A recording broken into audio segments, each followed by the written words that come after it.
안녕하세요. 오늘도 제 이야기를 찾아와 주셔서 진심으로 감사합니다.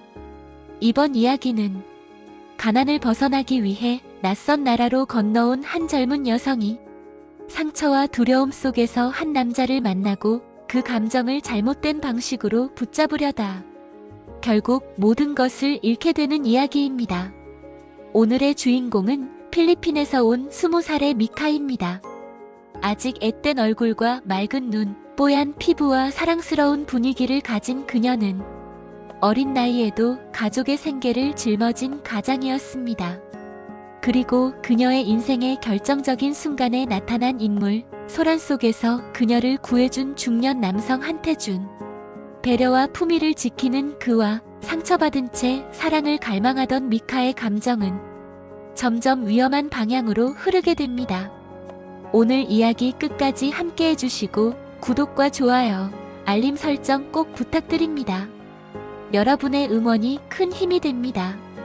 그럼 이야기를 시작하겠습니다. 미카는 20살이었습니다. 필리핀의 작은 해안 마을에서 태어나 늘 뜨거운 태양과 습한 공기 속에서 자랐습니다. 가난은 일상이었고 아버지의 병원비와 동생들의 학비는 20살 어린 딸의 어깨 위에 얹혀 있었습니다. 언니, 한국 가면 힘들지 않아? 동생의 걱정 어린 목소리에 미카는 환하게 웃어 보였습니다. 괜찮아. 언니 강해. 그 미소 뒤에 숨은 두려움은 아무도 몰랐습니다. 한국에 도착한 첫날, 공항의 공기는 차갑고 건조했습니다. 얇은 원피스에 가벼운 가디건만 걸친 그녀는 사람들 사이에서 유난히 눈에 띄었습니다. 동그란 눈, 작은 얼굴, 맑은 피부. 아직 소녀 같은 인상이었지만 성숙하게 자리 잡은 체형은 그 순수한 얼굴과 묘한 대비를 이루고 있었습니다. 더운 나라에서 자라 몸에 밀착되는 옷이 자연스러웠던 그녀는 자신의 차림이 이렇게 많은 시선을 끌 줄 몰랐습니다. 공장에서 일할 때도, 편의점에서 계산대를 볼 때도 사람들의 눈은 항상 얼굴에서 멈추지 않았습니다. 어디서 왔어? 필리핀? 와, 진짜 예쁘네. 농담처럼 들리지만 눈빛은 결코 가볍지 않았습니다.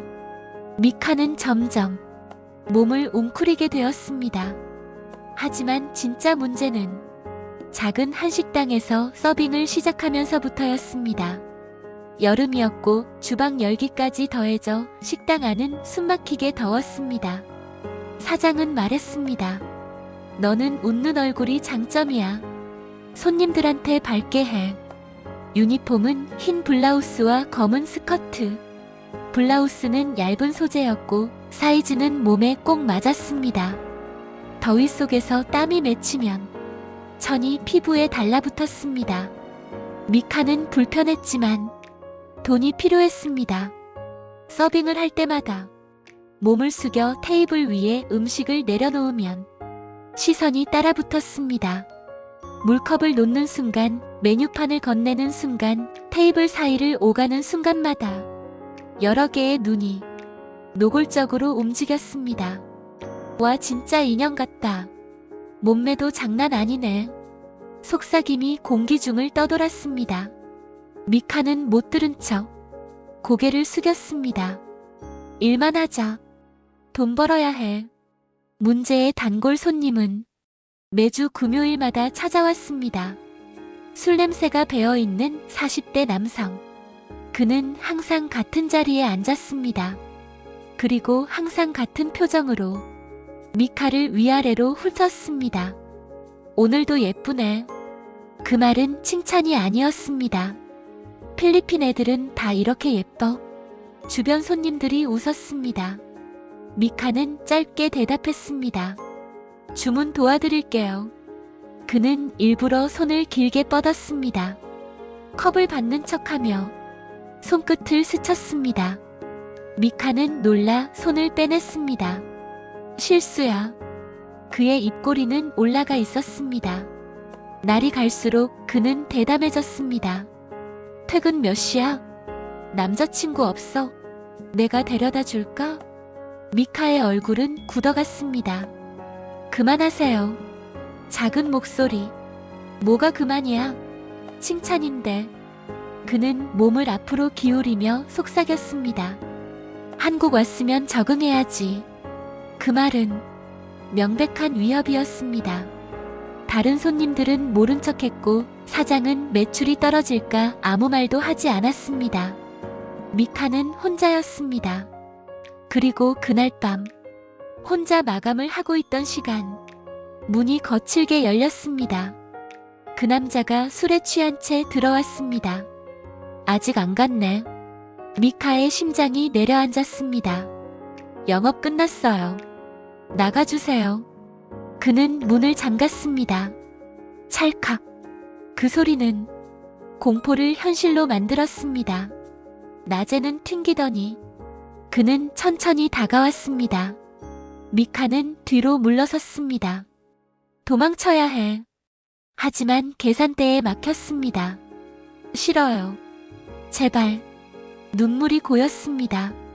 그의 손이 뻗어오는 순간 문이 다시 열렸습니다. 지금 뭐 하는 겁니까? 낮고 단호한 목소리. 한태준이었습니다.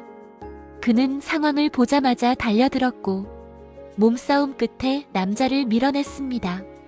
욕설을 내뱉으며 도망치는 그 남자의 뒷모습을 보며 미카는 그대로 주저앉았습니다. 손이 떨리고 숨이 가빠졌습니다. 태준의 팔에서는 피가 흐르고 있었습니다. 괜찮습니까? 그는 자신보다 먼저 그녀를 살폈습니다. 그 한마디에 미카의 눈물이 터졌습니다. 수치심과 공포, 서러움이 뒤섞여 그녀의 어깨를 흔들었습니다. 누군가 나를 지켜줬어. 그날 밤 미카는 처음으로 이 낯선 나라에서 완전히 혼자는 아니라는 감정을 느꼈습니다. 그러나 그 안도감은 곧 또 다른 감정으로 이어질 씨앗이 되고 있었습니다. 그날 이후 미카의 세상은 조금 달라졌습니다. 식당의 문을 잠글 때마다 떠오르던 공포 대신 그날 밤 문을 열고 들어오던 태준의 모습이 먼저 떠올랐습니다. 낮고 단호했던 목소리. 지금 뭐 하는 겁니까? 그 한마디가 그녀의 심장을 붙잡고 놓아주지 않았습니다. 며칠 뒤 미카는 태준에게 감사 인사를 전하기 위해 연락했습니다. 그날 정말 고마웠어요. 작은 메시지였지만 보내기까지 수십 번을 지웠다 썼습니다. 답장은 짧았습니다. 다친 건 괜찮습니까? 그는 늘 먼저 그녀를 걱정했습니다. 그 다정함이 미카의 가슴을 간지렸습니다. 그녀는 그를 식사에 초대했습니다. 제가 대접하고 싶어요. 태준은 한 번 사양했지만 결국 약속을 잡았습니다. 약속날 미카는 거울 앞에 오래 서 있었습니다. 옷장을 열고 닫기를 반복했습니다. 처음에는 단정한 블라우스를 꺼냈다가 다시 조금 더 몸에 맞는 원피스를 꺼냈습니다. 더운 나라에서 입던 얇은 소재의 옷들. 한국에서는 조금 시선이 모일 수 있는 차림이었지만 그녀에게는 익숙한 스타일이었습니다. 조금 예쁘게 보이고 싶어. 그 생각에 얼굴이 달아올랐습니다. 태준은 그날도 차분했습니다. 다치진 않았죠? 그는 자연스럽게 의자를 빼주고 물잔을 먼저 채워주었습니다. 미카는 그 작은 배려에 심장이 뛰었습니다. 그동안 식당에서 겪어온 노골적인 시선과 무례한 말투와는 너무도 다른 온도였습니다. 그날 이후 미카는 사소한 핑계를 만들어 연락하기 시작했습니다. 이 근처 맛집 알아요? 한국어 표현이 어려워서요. 그는 친절하게 답했습니다. 하지만 늘 선을 지켰습니다. 그 점이 오히려 그녀를 더 흔들었습니다. 미카는 스스로에게 물었습니다. 왜 이렇게 설레지? 태준과 눈이 마주칠 때마다 가슴이 간질거렸습니다. 그가 웃으면 괜히 숨이 막혔습니다. 손이 스치지도 않았는데 피부가 먼저 반응하는 것 같았습니다. 그녀는 점점 더 자신을 꾸미기 시작했습니다. 식당 유니폼을 조금 더 몸에 맞게 수선했고 머리를 길게 풀어내렸습니다. 얇은 소재의 블라우스 대신 부드럽게 흐르는 원피스를 선택하기도 했습니다. 거울 속 자신의 모습이 예전보다 더 또렷해 보였습니다. 그가 나를 여자로 봐줬으면 좋겠어. 태준과의 만남이 늘어날수록 미카의 기대도 커졌습니다.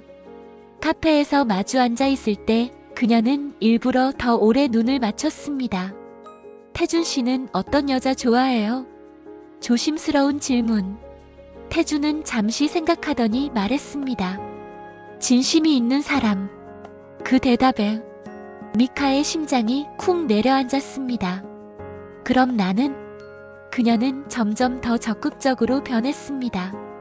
길을 걸을 때 일부러 가까이 붙어 걷고 차를 마실 때 손끝이 스치도록 컵을 건넸습니다. 저랑 있으면 불편해요? 그의 눈을 똑바로 바라보며 묻기도 했습니다. 태준은 고개를 저었습니다. 불편하지 않습니다. 하지만 그 말은 사랑의 고백은 아니었습니다. 미카는 초조해졌습니다. 왜 아무 말도 안 하지? 그녀는 스스로를 더 드러내려 애썼습니다. 예전보다 화려한 색을 선택하고 조금 더 눈에 띄는 스타일을 입었습니다. 그것이 꼭 누군가를 유혹하기 위한 의도라기보다 자신의 존재를 확실히 보여주고 싶은 몸부림에 가까웠습니다. 식당에서 일할 때도 그녀의 표정은 달라졌습니다. 더 밝게 웃었고 더 자신감 있게 걸었습니다. 그러나 그 자신감 뒤에는 한 사람에게만 향하는 기대가 숨겨져 있었습니다. 어느 날 밤 태준이 식당에 들렀습니다. 그녀는 일부러 조금 더 늦게 퇴근한다고 말했습니다. 오늘 잠깐 이야기할 수 있어요? 식당 불빛 아래 그녀의 눈은 흔들리고 있었습니다. 저 태준 씨가 생각보다 많이 좋아요. 고백은 직설적이었습니다. 태준은 잠시 말을 잇지 못했습니다. 미카 씨는 지금 힘든 상황에 있습니다. 감정이 커 보일 수 있습니다. 그 말은 부드러웠지만 단단한 선이었습니다. 미카의 가슴이 철렁 내려앉았습니다. 나는 진심인데 그녀의 설렘은 서서히 초조함으로 바뀌고 있었습니다. 더 가까이 가고 싶었고 더 확실한 답을 듣고 싶었습니다. 그 마음이 어디까지 그녀를 밀어붙일지 아직은 아무도 몰랐습니다. 사랑이라고 믿었던 감정은 어느 순간부터 두려움이 되었습니다. 미카는 점점 확신을 잃어갔습니다. 태준은 여전히 다정했지만 항상 일정한 거리를 유지했습니다. 그 거리는 미카에게는 벽처럼 느껴졌습니다. 왜 날 붙잡지 않지? 왜 더 다가오지 않지? 그녀는 거울 앞에 서서 자신을 오래 바라보았습니다. 작은 얼굴, 맑은 눈, 부드러운 피부, 그리고 성숙하게 자리 잡은 체형. 그녀는 알고 있었습니다. 사람들이 자신을 어떻게 바라보는지 원하지 않았지만 익숙해져 버린 시선. 그녀는 그 시선을 처음으로 도구처럼 생각했습니다. 그가 날 여자로 보게 만들 수 있다면 그날 이후 미카의 옷차림은 조금씩 달라졌습니다.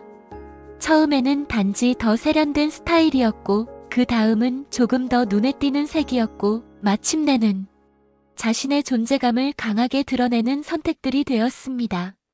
식당에서 일할 때도 그녀는 더 당당하게 걸었고 시선이 느껴지면 피하지 않았습니다. 하지만 그 모든 변화는 오직 한 사람을 향해 있었습니다.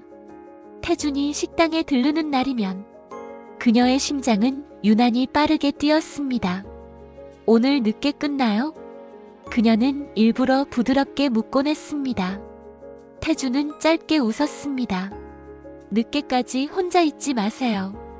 그 말은 걱정이었지만 미카는 다른 의미로 받아들였습니다. 걱정해 날 걱정해. 그러나 시간이 지나도 태주는 선을 넘지 않았습니다. 그는 그녀의 손을 잡지도 고백에 답하지도 않았습니다. 미카의 가슴 속에서는 조급함이 자라났습니다. 어느 밤 미카는 결심했습니다. 그날 식당 마감은 혼자였습니다. 그녀는 일부러 태준에게 전화를 걸었습니다. 목소리를 떨며 말했습니다. 그 사람, 그날 그 손님이 다시 왔어요. 무서워요. 짧은 침묵 후 태준의 목소리가 낮게 울렸습니다.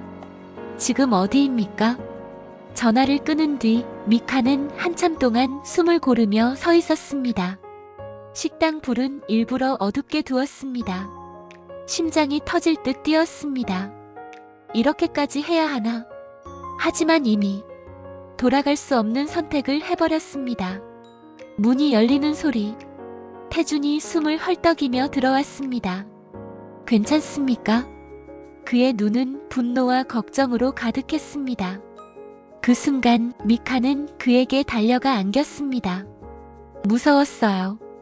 거짓말이 목구멍을 타고 올라왔습니다. 태준의 팔이 잠시 굳었습니다. 그녀는 그 품 안에서 눈을 감았습니다. 지금 붙잡아줘. 하지만 태준은 곧 이상함을 눈치챘습니다. 식당 안은 어수선하지 않았고 누군가 다녀간 흔적도 없었습니다. 그 사람 어디 있습니까? 미카는 대답하지 못했습니다. 침묵이 길어졌습니다. 태준의 눈빛이 변했습니다. 미카 씨. 낮고 단단한 목소리. 이거 거짓말입니까? 심장이 내려앉았습니다. 그녀의 손이 떨렸습니다. 저는 그냥 말이 이어지지 않았습니다. 태준의 표정이 굳었습니다. 사람 마음을 이런 식으로 이용하면 안 됩니다. 그 말은 차가웠습니다. 이건 사랑이 아니라 집착입니다. 그녀의 귀가 울렸습니다. 저를 불러내기 위해 이런 상황을 만들었다면 그건 정말 실망입니다. 미카의 눈에서 눈물이 흘렀습니다. 저는 그냥 당신이 필요했어요. 그녀의 목소리는 갈라졌습니다. 그렇게까지 해서라도요? 태준의 질문은 칼날 같았습니다. 그리고 이어진 말. 저를 자극하려고, 저를 흔들려고 그런 식으로 접근하는 건 좋은 방법이 아닙니다. 그녀의 숨이 막혔습니다. 그런 방식으로는 아무도 진심으로 다가오지 않습니다. 그 말은 미카의 가슴을 정면으로 찔렀습니다. 그녀는 갑자기 자신이 너무 작아진 것 같았습니다. 모든 선택이 순간 부끄러워졌습니다. 나는 뭘 한 거지? 태준은 한숨을 쉬었습니다. 힘들면 도움을 요청하세요. 하지만 거짓으로 사람을 묶어두려 하면 안 됩니다. 그는 더 이상 화를 내지 않았습니다. 그 차분함이 오히려 더 잔인하게 느껴졌습니다. 문이 닫히는 소리. 미카는 식당 한가운데 홀로 서 있었습니다. 불 꺼진 공간, 텅 빈 의자들. 그녀의 눈물만이 조용히 바닥에 떨어졌습니다. 사랑이라고 믿었던 감정은 어느새 욕심이 되었고 욕심은 두려움이 되어 그녀를 가장 비참한 자리로 끌어내렸습니다. 그 밤 미카는 처음으로 깨달았습니다. 누군가의 마음을 얻기 위해 자신을 무너뜨리는 선택은 결국 자신을 더 깊이 상처 입힌다는 것을. 태준에게 마지막으로 보낸 메시지는 짧았습니다. 잠깐 이야기할 수 있을까요? 읽음 표시조차 뜨지 않았습니다. 하루, 이틀, 사흘. 미카는 휴대폰 화면을 수십 번 확인했습니다. 진동이 울리면 심장이 튀어오르고 알림이 광고라는 걸 확인하면 그대로 가라앉았습니다. 왜 아무 말도 없지? 그의 침묵은 분노보다 더 잔인했습니다. 식당에서 일하는 동안에도 그녀의 손은 자꾸 앞치마 주머니 속 휴대폰을 찾았습니다. 오늘 좀 멍하네. 사장이 툭 던지듯 말했습니다. 미카는 억지로 웃었습니다. 괜찮아요. 괜찮지 않았습니다. 태준을 잊고 싶었습니다. 그의 차분한 눈빛도 낮은 목소리도 진심이 있는 사람이라는 말도. 그래서 미카는 정반대의 선택을 하기 시작했습니다. 옷장에서 예전보다 더 눈에 띄는 옷들을 꺼냈습니다. 몸의 선이 또렷하게 드러나는 옷, 움직일 때마다 시선이 머무는 스타일. 처음엔 망설였지만 곧 익숙해졌습니다. 아무 감정 없이 그냥 몸만. 식당에 들어서는 순간 분위기가 달라졌습니다. 오늘 더 예쁜데? 스타일 바꿨네. 짓궂은 손님들의 눈빛이 노골적으로 달라졌습니다. 예전 같으면 피했을 시선을 이번엔 피하지 않았습니다. 오히려 더 또렷하게 마주했습니다. 그들이 가까이 다가오면 미카는 한 발 물러서지 않았습니다. 웃음도 말투도 조금 더 과감해졌습니다. 주문 도와드릴까요? 목소리는 부드러웠고 눈빛은 오래 머물렀습니다. 어느 날 그 단골 손님이 다시 찾아왔습니다. 요즘 달라졌네. 그의 말투는 여전히 거칠었지만 이번엔 미카가 먼저 고개를 들었습니다. 손님은 그대로네요. 짧은 미소. 그는 흥미롭다는 듯 웃었습니다. 테이블 사이를 오갈 때 일부러 거리를 좁히는 순간도 있었습니다. 그의 손이 스치면 몸이 순간적으로 반응했습니다. 피부가 민감해지고 심장이 빨라졌습니다. 하지만 그 반응은 기쁨이 아니었습니다. 이건 아니야. 몸은 자극에 반응했지만 마음은 텅 비어 있었습니다. 손님들이 더 가까이 다가올수록 미카의 표정은 더 밝아졌습니다. 오늘 끝나고 시간 있어? 농담처럼 던지는 질문에 예전 같으면 굳어졌을 얼굴이 이번엔 아무렇지 않게 웃었습니다. 글쎄요. 애매한 답. 기대를 주되 확답은 주지 않는 방식. 그들은 더 들떴고 미카는 더 허무해졌습니다. 퇴근 후 혼자 남은 골목에서 갑자기 숨이 막혔습니다. 손님들의 시선이 아직도 피부에 남아있는 듯 했습니다. 하지만 그 사이에서 태준의 얼굴이 떠올랐습니다. 그는 그런 눈으로 자신을 본 적이 없었습니다. 그 차이가 더 크게 와 닿았습니다. 집에 돌아와 문을 잠그면 강하게 버티던 표정이 순식간에 무너졌습니다. 가방을 바닥에 떨어뜨리고 벽에 기대어 주저앉았습니다. 왜 나를 안 봐요? 작게 중얼거렸습니다. 손님들에게서 느낀 순간적인 자극과 뜨거움은 태준의 차분한 시선 하나를 대체하지 못했습니다. 그녀는 침대 위에 엎드려 휴대폰을 다시 켰습니다. 여전히 답장은 없었습니다. 채팅창을 열어 몇 글자를 썼다가 지웠습니다. 보고 싶어요. 지웠습니다. 한 번만 만나주세요. 또 지웠습니다. 눈물이 화면 위로 떨어졌습니다. 식당에서 더 대담해질수록 집에서는 더 무너졌습니다. 몸은 점점 자극에 익숙해졌지만 마음은 오히려 더 예민해졌습니다. 누군가 스치면 심장은 반응했지만 그 반응 뒤에는 항상 태준의 이름이 떠올랐습니다. 이게 아니라는 거 알아. 알면서도 멈추지 못했습니다. 몸을 더 드러낼수록 마음이 더 단단해질 줄 알았습니다. 그런데 오히려 태준의 빈자리가 더 선명해졌습니다. 침대에 몸을 웅크리고 소리 없이 울었습니다. 처음 한국에 왔을 때의 두려움보다 식당에서 겪은 수치심보다 지금이 더 아팠습니다. 사랑을 얻고 싶어. 선을 넘었고 잊고 싶어. 더 깊이 자신을 밀어넣었지만 결국 남은 건 텅 빈 방과 답 없는 메시지 창뿐이었습니다. 깊은 밤, 창밖은 고요했고 도시의 불빛만 희미하게 커튼 사이로 스며들고 있었습니다. 미카는 불을 켜지 않은 채 방 안에 서 있었습니다. 얇은 끈이 어깨에 걸린 짧은 잠옷 차림. 낮 동안 화려하게 꾸몄던 모습과는 달리 지금의 그녀는 꾸밈이 없었습니다. 희미한 빛 아래 거울 속에 비친 자신의 모습이 낯설게 느껴졌습니다. 오늘도 식당에서 수많은 시선을 받았습니다. 일부러 더 밝게 웃었고 일부러 더 가까이 다가섰고 스치듯 닿는 순간마다 심장은 빠르게 반응했습니다. 그 반응은 순간적으로 뜨거웠습니다. 마치 무언가 채워지는 듯한 착각. 하지만 집으로 돌아오는 길 그 뜨거움은 금세 식어버렸습니다. 남은 건 허무함 뿐이었습니다. 거울 앞에서 미카는 자신의 어깨를 감싸 안았습니다.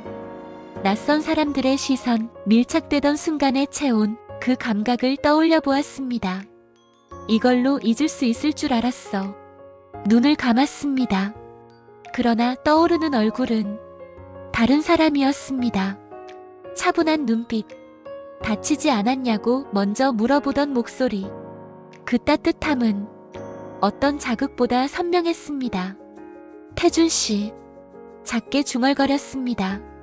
목이 메었습니다. 왜 아직도 잊으려 할수록 더 또렷해졌습니다. 그녀는 거울 속 자신의 눈을 바라봤습니다. 강해 보이려고 애쓰던 표정이 완전히 무너졌습니다. 눈물이 고였습니다. 고마웠어요. 그 밤 누군가 자신을 먼저 걱정해주던 순간 그 기억이 여전히 그녀를 붙잡고 있었습니다. 사랑해요. 속삭이듯 내뱉은 고백. 답이 없다는 걸 알면서도 그 말은 진심이었습니다. 눈물이 볼을 타고 흘러내렸습니다. 스스로를 더 드러낼수록 그는 멀어졌고 자신을 소모할수록 그리움은 더 깊어졌습니다. 미카는 바닥에 주저앉았습니다. 무릎을 끌어안고 소리 없이 오열했습니다. 몸은 여전히 뜨거운 기억을 떠올릴 수 있었지만 마음은 단 한 사람의 다정함만을 원하고 있었습니다. 이 이야기가 마음에 와닿으셨다면 공감과 응원의 구독, 다음 이야기를 위한 좋아요, 새로운 이야기 알림을 위한 알림 설정 진심으로 부탁드립니다. 여러분의 관심이 또 다른 이야기의 시작이 됩니다.